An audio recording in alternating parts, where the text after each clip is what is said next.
Hi, everyone, and welcome back to Easy English Podcast with Emily and Michael. Hey guys, we're really happy you're here with us today.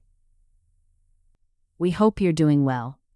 And today we're talking about something very common, very human, and honestly, a little uncomfortable. Yes, today we're talking about why we avoid difficult things.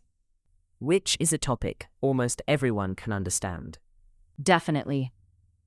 Because most people have something they know they should do, but they keep not doing it. That's so true. A difficult conversation. An important decision. A task they keep delaying. A change they know they need. Exactly. So, maybe we should start with a simple question. What does avoiding difficult things mean to you? For me, it means knowing something matters, but still moving away from it. That's a really good answer. Thank you. I think, for me, it means choosing short-term comfort over long-term peace. Wow. Yes. Because difficult things often feel uncomfortable now, Exactly. but avoiding them usually creates more discomfort later. That is such a good point. I think so too. So, Emily, why do you think people avoid difficult things? I think the simple answer is that difficult things feel uncomfortable, Yes, and people naturally want comfort. definitely. If something makes us feel nervous, awkward, scared, ashamed, or overwhelmed, we often move away from it. That makes a lot of sense. What about you? I think people avoid difficult things because they want relief. That's a very important word here. Yes, sometimes we are not really choosing laziness. Right. We are choosing relief from a difficult feeling. Exactly. Relief from stress. Relief from fear. Relief from uncertainty. Relief from possible failure. That's so true. I think many people say, I'm procrastinating, but underneath that there is often an emotion. Definitely. Fear, confusion, pressure, insecurity, all of that. I completely agree. Do you think people avoid difficult things because they are weak? No, I really don't. Same. I think people avoid difficult things because they are human. That's such a good answer. I think that matters a lot. Because when people avoid something, they often become harsh with themselves very quickly. Yes. They say, why am I like this? Why can't I just do it? Why am I so lazy? Exactly. But often, the problem is deeper than laziness. Definitely. Sometimes the task is emotionally heavy. Yes. Sometimes the step is unclear. Very true. Sometimes the person is already tired. Exactly. I think avoiding difficult things is often connected to fear. Absolutely. What kind of fear do you think is most common? Fear of doing it badly. That's a big one. I think many people would rather delay something than do it imperfectly. Yes, that's very real. A message, a project, a conversation, a decision, all of it. Exactly. If the mind thinks, this must be done perfectly, the whole thing becomes much harder to begin. I completely agree. I think perfectionism creates a lot of avoidance. Definitely.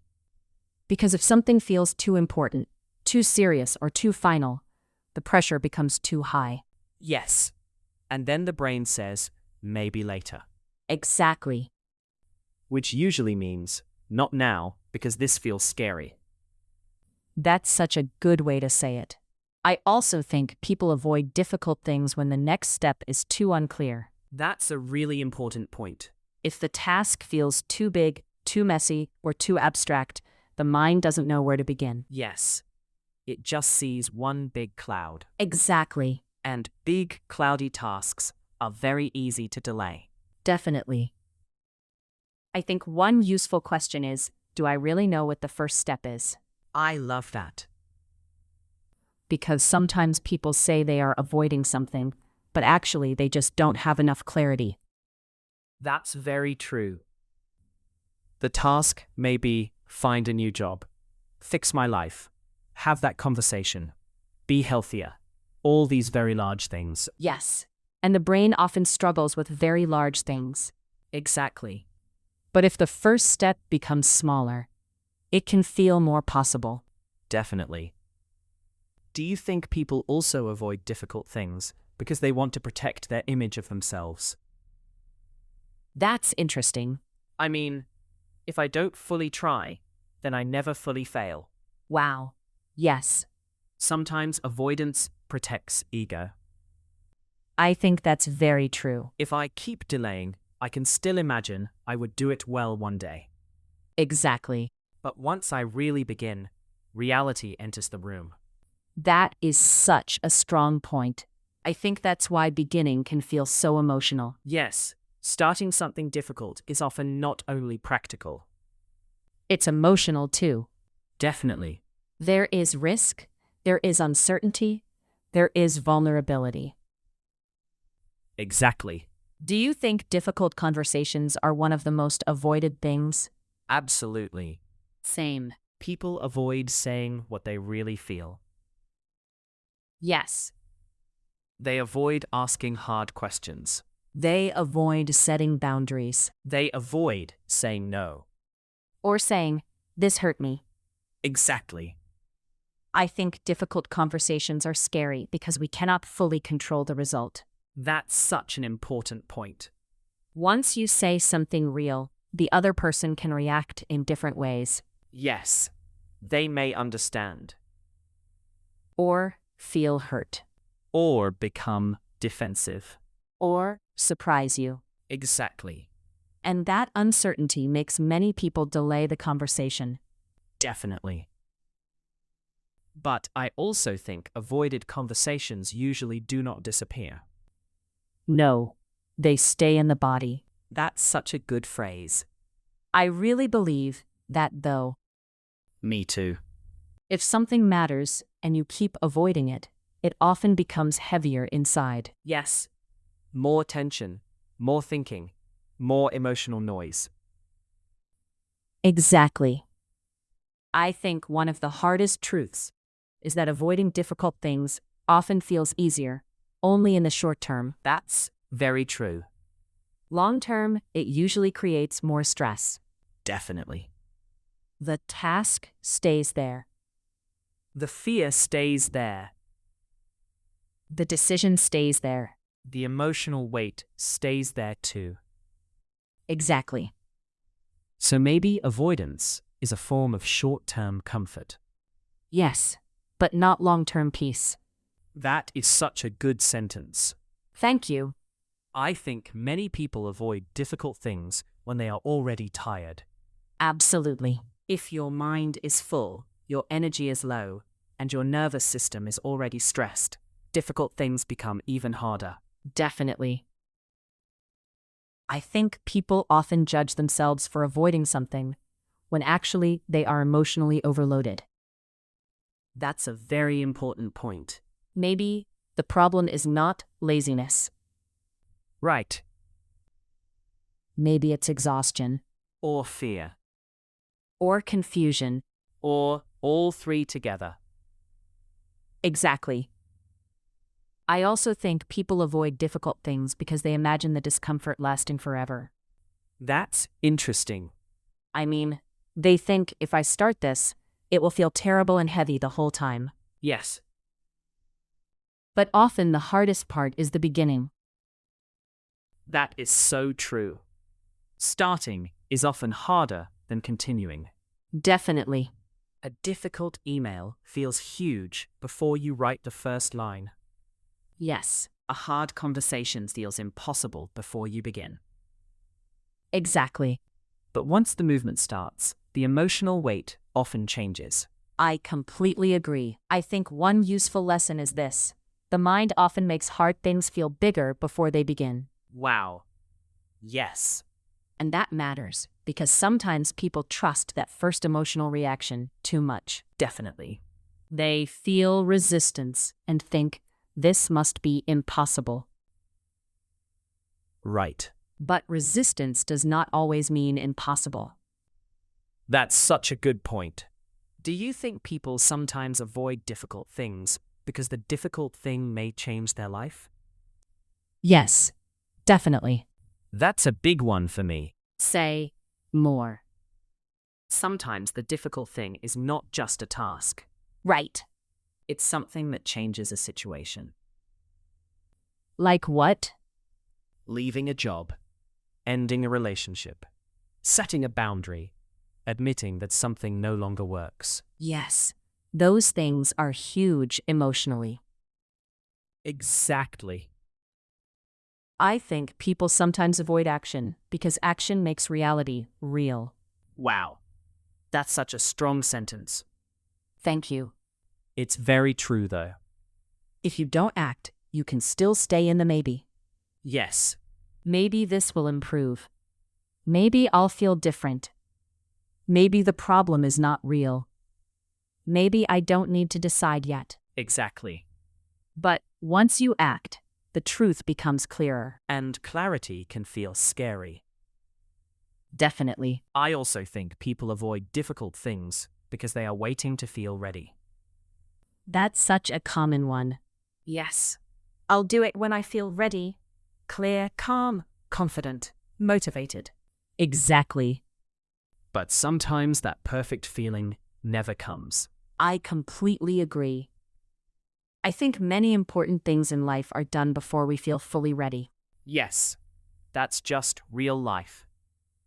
You take the step, and readiness grows during the process. That's such a good point. Not always before it. Definitely not always before it. By the way, if you enjoy listening to Simple English with us, don't forget to subscribe to Easy English Podcast with Emily and Michael. And if you think this episode can help a friend with English, feel free to share it with them. We'd really appreciate that. Okay, let's keep going. Let's talk about what actually helps. Good idea. Because understanding why we avoid difficult things is helpful, but people also need a way forward. Definitely. What helps you most when you're avoiding something difficult? Making it smaller. That sounds simple, but very important. It really helps me. In what way? If the task feels huge, I try to reduce it to the smallest real action. Like, what?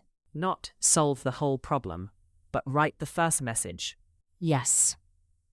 Not fix my whole career, but update one part of my CV. Exactly. Not have the full perfect conversation, but ask if we can talk. That's such a good point. I think making things smaller is one of the best answers. Me too. Because difficult things often become easier when they stop feeling so wide and abstract. Exactly. What helps me is naming the real feeling under the avoidance. I love that. Because sometimes the task is not the real problem. Right. The feeling is the real problem. Such as? Fear of conflict. Fear of looking stupid. Fear of failing. Fear of making the wrong decision. Fear of change. That makes a lot of sense. If I know what I'm actually afraid of, I feel less confused. Definitely. Then I'm not fighting a fog anymore. That's such a beautiful way to say it. Thank you. I really agree, though. I also think self-kindness matters here. Absolutely. Because if you are already avoiding something, and then you attack yourself for avoiding it, you create even more emotional pressure. Yes. And that usually doesn't help. No, it just makes the whole thing heavier. I think people are more likely to begin difficult things when they feel supported, not attacked. I agree completely. Another thing that helps me is remembering that the avoided thing is often not as scary as the long imagination around it. Wow. Yes. Sometimes we suffer more in the delay than in the actual action. That is such an important point. I've felt that so many times. Same. A difficult email feels terrible for 3 days. Then you write it in 15 minutes. Exactly. A hard conversation feels impossible for a week. Then, once it begins, it becomes human. Exactly. I think that's why action matters so much. Because action brings you back to reality. Yes, away from imagination and into something real. That's very true. Do you think it helps to tell someone when you are avoiding something? Sometimes, yes. Same. Especially if the person is calm and not dramatic. That's a very important detail. Because some people make things heavier. Exactly. But one good, honest conversation can reduce a lot of pressure. Definitely. Sometimes just saying, "I've been avoiding this thing," already changes the energy. Yes, it stops being hidden. And hidden things often grow. That's such a good line. Thank you. I think difficult things also become easier when we stop making them moral. That's interesting. I mean, not every delayed task means you are weak. Yes. Not every avoided conversation means you are fake. Exactly. Sometimes it just means you are scared or tired or confused. That's such an important distinction. If people understood that better, they would probably feel less shame. Definitely. And less shame usually means more movement. I completely agree. So, if someone listening says, "I keep avoiding something difficult and I don't know how to start," what would you say? I would say make the first step much smaller than your mind wants. That's a very good answer. Not perfect, not complete, just real and small. I love that. What would you say? I would say ask yourself, what feeling am I trying not to feel? Wow, that is powerful. I think that question helps a lot. Because then the person may realize, oh, this is fear or shame or uncertainty, not just laziness. Exactly. And once you know that, the whole situation becomes more human. Yes. And less confusing. I would also say this: don't wait to feel fully ready. That is such an important one. Because many difficult things become possible only after we begin, not before. Exactly. So what's one thing you want to remember the next time you avoid something difficult? That avoidance gives short comfort, not long peace. That's beautiful. What about you? That the first real step matters more than the perfect full plan. I love that. Me too. So maybe the message of this episode is simple. People avoid difficult things for very human reasons. Fear, discomfort, confusion, pressure, and uncertainty. That doesn't make you weak. And difficult things often become easier when they become smaller, clearer, and more real. Exactly. So, that was our conversation about why we avoid difficult things. Thanks for spending this time with us on Easy English Podcast with Emily and Michael. If you enjoyed this episode, subscribe to the channel and share it with a friend who is learning English too. We'd really appreciate that. And we'll see you in the next episode. Bye, everyone. Bye.